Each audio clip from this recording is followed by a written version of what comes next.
Raden Belover. Kebo Singep dengan cepat memutar kudanya. Kedua prajurit jaga itu tersentak. Sejenak mereka saling pandang. Keduanya tak menyangka kalau Kebo Singep mengambil sikap seperti itu. Melihat kenyataan itu, hati kedua prajurit jaga itu tiba-tiba ciut. Tunggu. Baiklah. Aku akan menemui Tuan Prabina. Kamu tunggu di sini. Sekarang sebutkan namamu, biar aku laporkan semuanya. Maaf, aku tidak mau tinggal di sini. Aku tidak mau menunggu. Aku sudah banyak tahu dan mengerti tentang permainan seperti ini. Aku akan ikut serta. Kau jangan kurang ajar. Kau kini berada di keraton, bukan di kota raja. Ikutilah apa yang kami katakan. Ini Mataram. Tak ada bedanya antara keraton dan kota raja. Hanya tugas yang membedakan kita. Kamu jangan mencurigai kami ya. Terus terang aku katakan, aku mencurigai siapa saja, termasuk kalian. Kurang ajar. Kau jangan main-main dengan kami. Tak ada waktunya untuk bermain-main. Karena apapun yang kalian lakukan, suatu saat aku akan memberitahukannya pada Tuan Perwira. Kita punya waktu yang sama untuk bertemu dengan beliau. Baiklah, mari ikut aku. Tapi ingat, kalau Tuan Perwira marah dan murka kepadamu, maka aku akan meminta pada beliau untuk menyiksamu. Semoga niatmu dikabulkan Dewata. Kalau tidak, kau akan menyesal. Karena aku akan mengatakan semuanya pada Tuan Perwira tentang kelakuan kalian, yang begitu membedakan antara prajurit keraton dan kota raja. Kalian terlalu menyombongkan diri. Bawalah dia. Aku buat padanya. Kelak kita akan bertemu lagi. Kurasa keraton salah menerima prajurit seperti kalian, yang menyombongkan pekerjaan kalian sebagai penjaga pintu gerbang.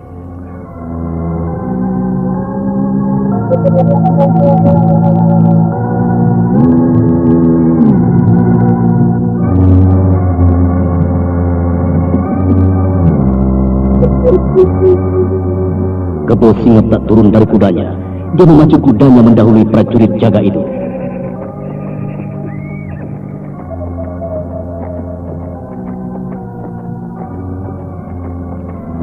Turunlah dari kudamu. Di sini tidak diperkenankan berkuda. Lalu tunggu aku. Aku akan lapor ke dalam. Baiklah, aku menunggu di sini. Kebo Singep turun dari kudanya dan menuntun kudanya ke tempat penyimpanan kuda. Sedangkan prajurit yang mengantarnya langsung masuk ke dalam sebuah bangunan yang cukup megah. 3 orang prajurit mengiringi prajurit itu masuk ke dalam. Tak berapa lama kemudian, tampak dia kembali keluar dan menemui Kebo Singep. Nah, masuklah kau. Kuharap kau tidak bicara macam-macam. Kami selalu di pintu gerbang ini. Kita sama-sama prajurit. Aku hargai perhatianmu. Tapi rasanya kenyataan itu sulit untuk disembunyikan. Kejahatan dan kesewenang-wenangan perlu diperjelas, biar semuanya tidak menjadi kabur. Jati diri prajurit Mataram harus baik. Kau jangan bertindak bodoh. Aku telah menolongmu mengantar kau kemari. Dan kau diterima menghadap. Laporkan semua dengan baik. Dan jangan cari persoalan. Ya, kurasa Tuan Perwira akan suka mendengar ucapan seperti itu. Terima kasih. Aku masuk dulu. Semoga jiwa prajuritmu sesuai dengan sumpahmu. Kamu jangan mempermainkan aku ya. Kita sama-sama prajurit. Tidak ada kata-kata mempermainkan. Hanya tugas kita yang selalu kita permainkan. Seorang prajurit saja yang kalian tahu siapa aku sebenarnya masih kalian permainkan. Bagaimana kalau penduduk biasa? Hah? Renungkanlah. Aku mau ketemu Tuan Perwira. Kurang ajar. Siapa sebenarnya prajurit itu? Apakah dia benar-benar pengawal kota raja? Ataukah dia seorang pengawal Telik Sandi? Kenapa aku jadi lupa dengan prajurit Telik Sandi? Sebaiknya aku cepat kembali ke gerbang. Tidak ada gunanya aku di sini terus. Bisa-bisa Tuan Perwira memanggilku.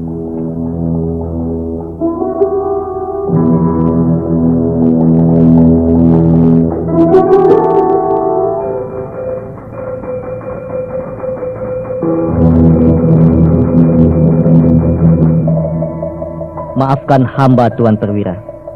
Hamba terpaksa memaksa diri untuk menghadap. Aku masih ingat dengan dirimu, Kebo Singep. Kau prajurit kota raja yang baik. Gusti Raden Panjalu banyak cerita tentang dirimu dan pengabdianmu kepada beliau. Bangunlah. Terima kasih Tuan.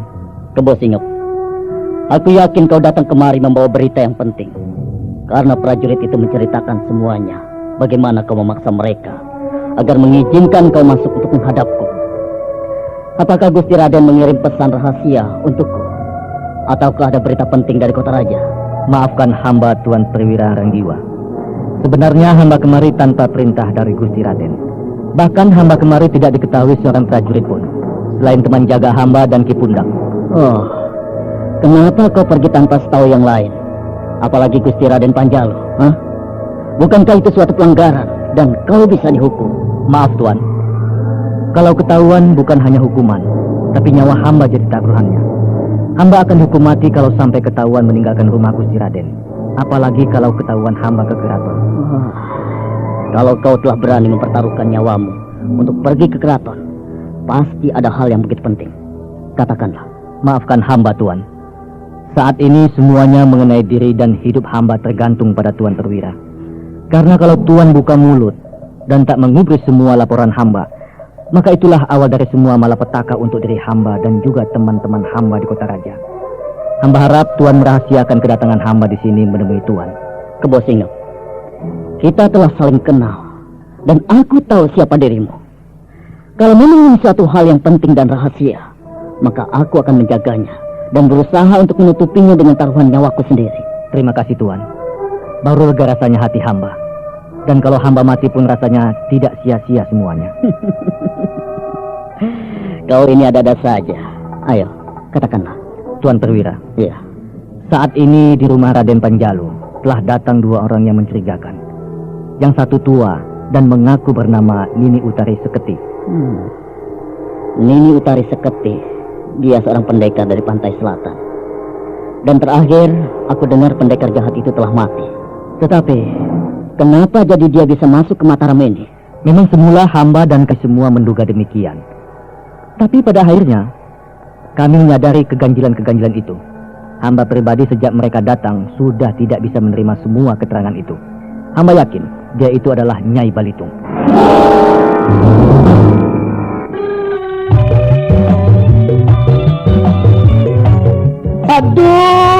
Aduh, tuh Gusti, aduh. Karo apa ki obate, duh? Angger hari wis nguwatiraken bae.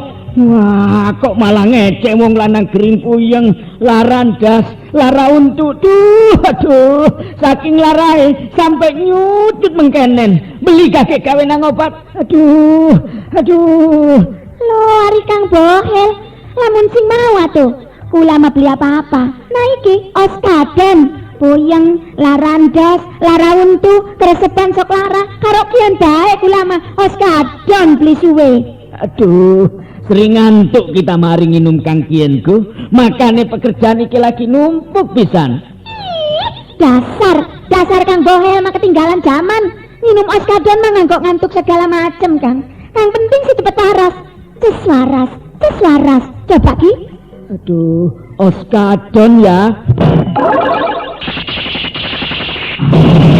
Salah Jod, bener baik kayak Jod cepete.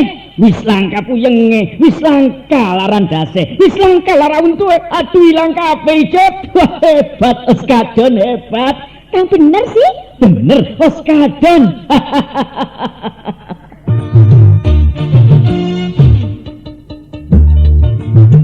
Beli salah maning, cepete ibarat kaya Jet. Oskaden ngilangaken segala macam penyakit puyeng, larandas, lara untu. Wong wadon kang lagi datang bulan ngerasa lara, cuma minum Oskaden obate. Oskaden ora nimbulaken rasa ngantuk, langka efek sampingane. Oskaden bisa dituku ning ndi bae, ning toko-toko obat, apotek, karo warung-warung kang parek. Oskaden obat puyeng, larandas, lara untu. Wong wadon kang lagi datang bulan ngerasa lara pisan nganggo Oskaden obate. Oskaden produksi PT Supra Barbindo Farma. Oskaden cepete kaya tenaga jet, ancur segala penyakit.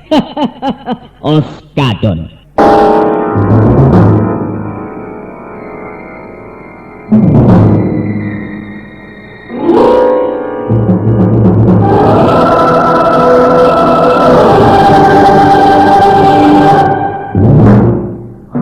Nyai Balitung. Kebosing, kau jangan sembarangan. Apakah kau pernah bertemu dan berjumpa dengan Nyai Balitung? Ampun Tuan, Terus terang hamba belum pernah melihat sosok Nyai Balitung. Tapi yang menguatkan dugaan hamba adalah adanya Putri Sastri Tunggadewi bersama perempuan tua berwajah mengerikan itu. Putri Sastri Tunggadewi, Putri Raden Panjalu. Oh, sesuatu yang tidak masuk akal. Aku tidak meragukan tentang ucapanmu tentang putri itu, karena kau pasti amat mengenalnya. Nah, Kebo Singap, ceritakan tentang putri yang kau lihat itu. Baiklah Tuan. Menurut hamba dia memang Putri Sastri Tunggadewi. Tak ada yang berubah pada wajahnya dan pada diri dan tubuhnya.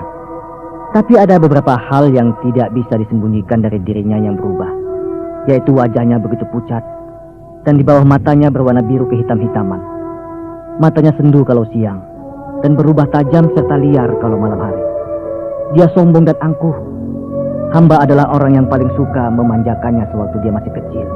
Tapi sekarang dia melihat hamba begitu penuh curiga, penuh kebencian, dan dia mengancam hamba serta yang lainnya kalau sampai melapor pada orang-orang keraton, apalagi pada Tuan dan pada Panglima Panjalin. Tuan dan para prajurit ada musuh mereka. Iya, aku percaya. Sekarang ceritakan tentang nenek yang bernama Nini Utara itu. Kurasa kau mengenalnya. Iya Tuan, nenek itu berwajah buruk dan menakutkan. Kalau siang hari dia tinggal di kamarnya, kalau malam baru keluar dan keliling rumah besar itu. Dia menggunakan jubah hitam dan memegang sebuah tongkat berkepala tengkorak manusia. Cukup. Aku bisa memastikan dia memang Nyai Balitung. Kalau begitu kita harus segera ke sana. Iya Tuan, kita memang harus segera ke sana. Karena hamba khawatir akan terjadi apa-apa di sana. Sebab tadi sewaktu hamba belum kemari, Nyai Cikawarsih melaporkan pada hamba bahwa dia kepergok oleh nenek tua itu saat dia mengintip ke dalam dan melihat nenek tua itu sedang duduk semedi. Hamba takut malam ini dia menjadi korban kemarahan nenek itu. Iya, aku tahu kekejaman iblis tua itu. Tapi aku juga tidak bisa bertindak sendiri. Aku tahu kemampuanku tak akan sanggup untuk menghadapinya seorang diri.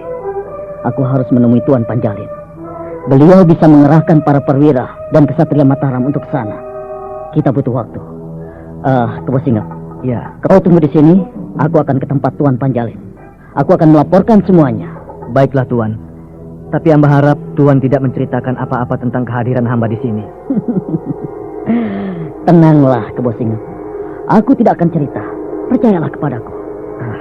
Terima kasih Tuan. Tunggulah di sini. Hamba Tuan.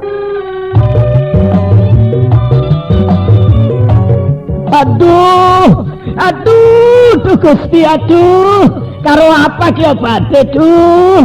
Angger hari wis nguwatiraken bae. Wah, kok malah ngecek wong lanang gering puyeng, laran das, lara untu. Duh, aduh, saking larae sampai nyucut mengkenen. Beli kakek gawe nang obat. Aduh. Lho, ari Kang Bohel, lamun sing mau atuh. Kula mah beli apa-apa. Nah iki oskadon, puyeng, larandas, lara untu, keresepan sok lara, karo kian bae kula mah oskadon beli suwe. Aduh, sering ngantuk kita mari nginum Kang Kienku, makane pekerjaan iki lagi numpuk pisan. Dasar Kang Bohel mah ketinggalan zaman. Minum oskadon mah ngantuk segala macem, Kang. Yang penting sih cepet waras. Tes waras. Coba Ki. Aduh, oskadon ya. Salah Jod, bener baik kayak jet cepete.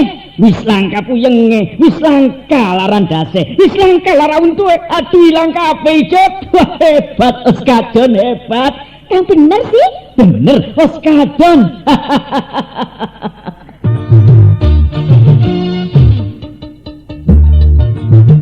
Beli salah mani, cepete ibarat kaya jet. Oskadon ngilangaken segala macam penyakit puyeng, larandas, lara untu. Wong wadon kang lagi datang bulan ngerasa lara, cuma minum oskadon obate. Oskadon ora nimbulaken rasa ngantuk, langka efek sampingane. Oskadon bisa dituku ning ndi bae, ning toko-toko obat, apotek, karo warung-warung kang parek. Oskadon obat puyeng, larandas, lara untu. Wong wadon kang lagi datang bulan ngerasa lara pisan nganggo oskadon obate. Oskadon produksi PT Supra Barbindo Pharma. Oskadon cepete kaya tenaga jet, hancur segala penyakit.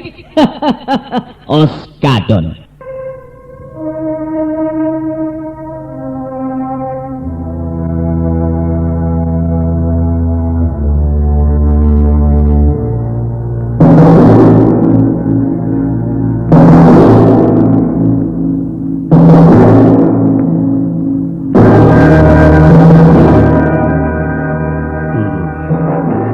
Apakah semua laporan prajurit itu bisa dipercaya? Maafkan hamba, Tuan. Hamba memang tidak membuktikan semua yang diucapkannya. Tetapi hamba yakin semua yang dikatakannya itu benar. Semua yang disampaikannya adalah sebuah rahasia yang amat penting. Dan kalau kita biarkan, akan menjadi ancaman yang membahayakan bagi kedaulatan Mataram. Iya, memang itu akan merupakan ancaman bagi Mataram. Tetapi kita juga harus ingat, kalau seandainya berita ini tidak benar, siapa yang harus bertanggung jawab? Hamba yakin dia benar, Tuan. Mana mungkin dia berani mempertaruhkan hidup dan matinya untuk menemui hamba dan melaporkan semuanya, kalau itu hanya untuk sebuah kebohongan. Jadi tidak perlu mencari siapa yang bertanggung jawab. Kitalah yang harus mempertanggungjawabkannya. Iya, tapi sekarang jalan apa yang harus kita lakukan? Apakah kita harus mengerahkan pasukan Mataram hanya untuk ke sana? Apa kata Gusti Prabu kalau beliau tahu?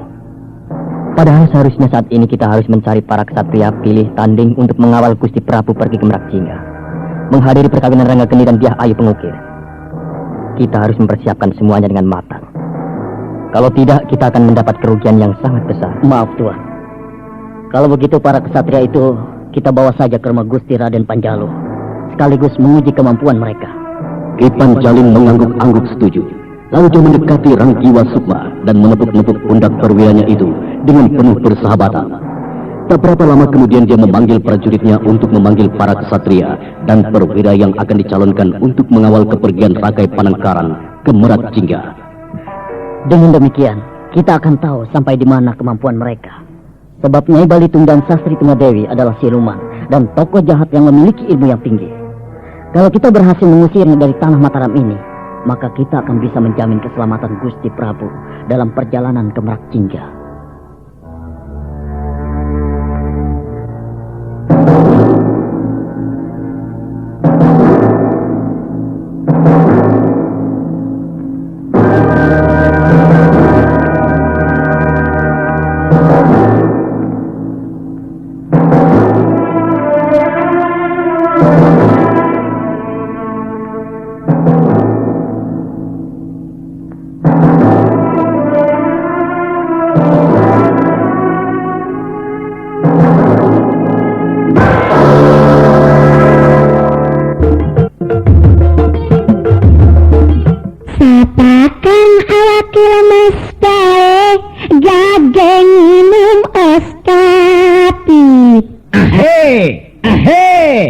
Kita gan sedina siji.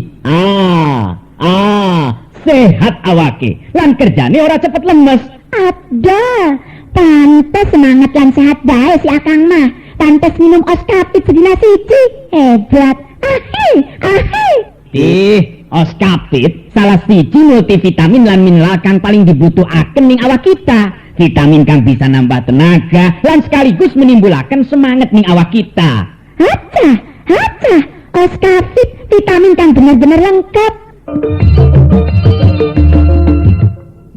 Abdul, lamun kita ngebiasa akan minum os kapit sedina siji, nganggo jaga dan jaga supaya awak tetap sehat lan ora cepet lemes nganggo ngelaksanakan pekerjaan.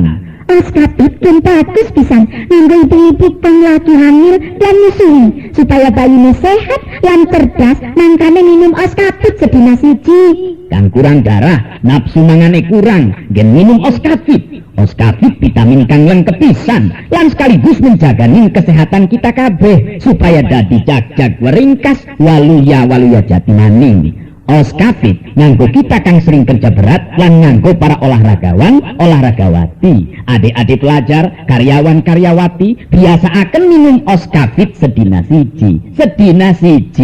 Os kapit vitamin kang paling lengkap. Os kapit produksi PT Supra Verdindo Farma.